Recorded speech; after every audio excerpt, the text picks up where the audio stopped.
What if I told you that the bird you think has the perfect life is dreaming of being you, and while you're busy wishing for someone else's wings, you're forgetting how high you can fly?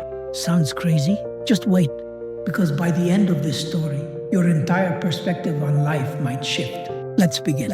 On a quiet morning, under the shade of an ancient banyan tree, sat Kag, a restless crow. His eyes were dull, his feathers dusty, and his heart filled with envy. While the world bustled around him, Kag sat still, staring at his reflection in a muddy puddle.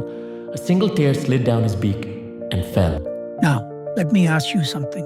Have you ever looked in the mirror and wished to be someone else? Be honest, because what happens next might hit a little too close to home. Just beneath the tree, an old monk named Vishwamitra felt that teardrop onto his cheek. Surprised, he looked up. "Why are you crying?" he asked gently. Kag didn't hold back. "No one wants me. I'm ugly, unloved, always chased away. I wish I could be anyone but me." The monk looked at him with compassion. "Kag, what if I told you I can make you someone else?" Kag's eyes widened. "But," the monk added, "first you must find a swan and ask if he is happy." Without a second thought, Kag flew off, desperate for an answer. Have you ever wished to be someone else? Felt like the version of you wasn't enough? That behind someone else's smile is the life you deserve?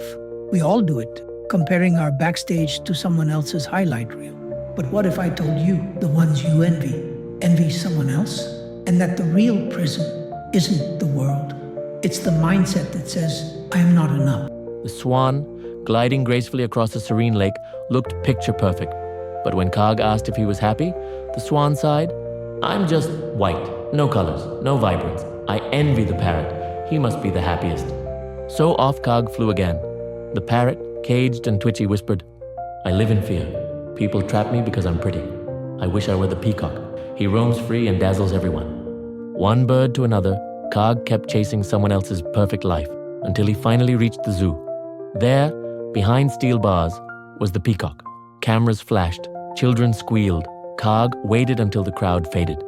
"You must be the happiest bird alive," Kag said, almost pleading. But the peacock laughed bitterly.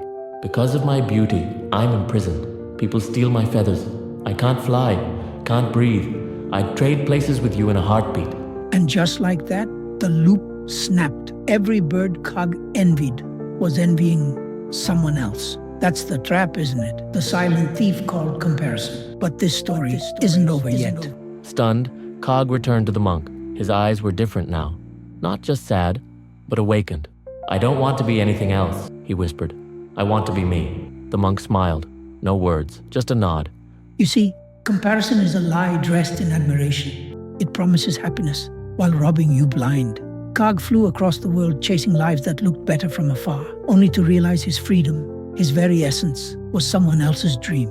And maybe, just maybe, someone's looking at your life right now, wishing they were you. But what if you stop comparing and something worse shows up? What if people test you, push you, try to provoke you? Then you'll need to master the one silent superpower most people never use. Watch our next story, The Power of Not Reacting, because sometimes silence screams louder.